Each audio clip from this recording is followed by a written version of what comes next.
বাংলাদেশের না আছে আধুনিক যুদ্ধজাহাজ, না আছে আকাশ প্রতিরক্ষা ব্যবস্থা, না আছে পরমাস্ত্র, নেই বলতে কিছুই নেই।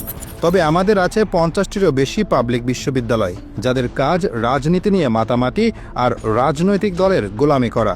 আমাদের আছে ৭১-এর চেতনা আর স্বজন হারানোর বেদনা।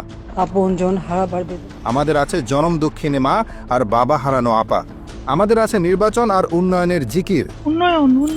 আমাদের আছে চারুকলা, যাদের কাজ হচ্ছে হুতুম পাচা তৈরি করা। আমাদের অনেক কিছুই আছে, কিন্তু কাজের কাজ হওয়ার মতো কিছুই নেই। অথচ এই আমরাই প্রতিদিন গলাবাজি করে দুনিয়া একদম উল্টে ফেলি। এবার কিছু উদাহরণ দেওয়া যাক।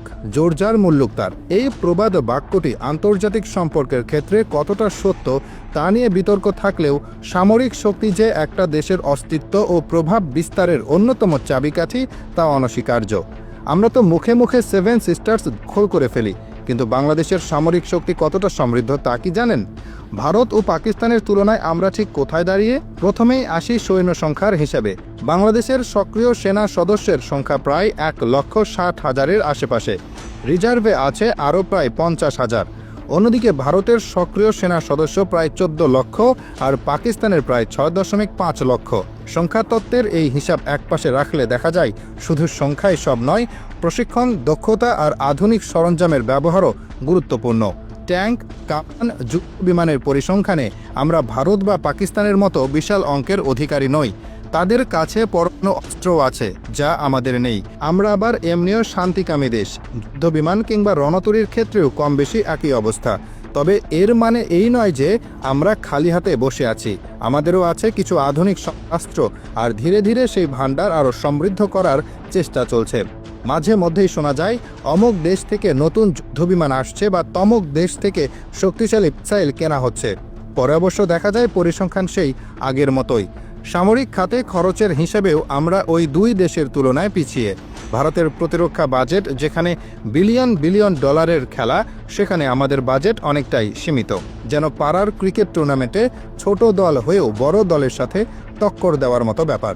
তবে সীমিত সাধ্যের মধ্যেও আধুনিকায়নের চেষ্টা চলছে। পুরনো আমলের অনেক সরঞ্জাম বদলে নতুন কিছু সংযোজন করা হচ্ছে, কিন্তু কতটুকু কি হচ্ছে তা আমরা জানি না। দীর্ঘমেয়াদী যুদ্ধের জন্য প্রয়োজনীয় রসদ, বিশেষ করে অত্যাধুনিক প্রযুক্তির অভাব একটা বড় চিন্তার কারণ। এছাড়া নিজস্ব প্রযুক্তিতে সামরিক সরঞ্জাম তৈরির ক্ষেত্রে আমরা এখনও অনেক পিছিয়ে। বেশিরভাগ সরঞ্জামের জন্য বিদেশের উপর নির্ভরশীল হতে হয়।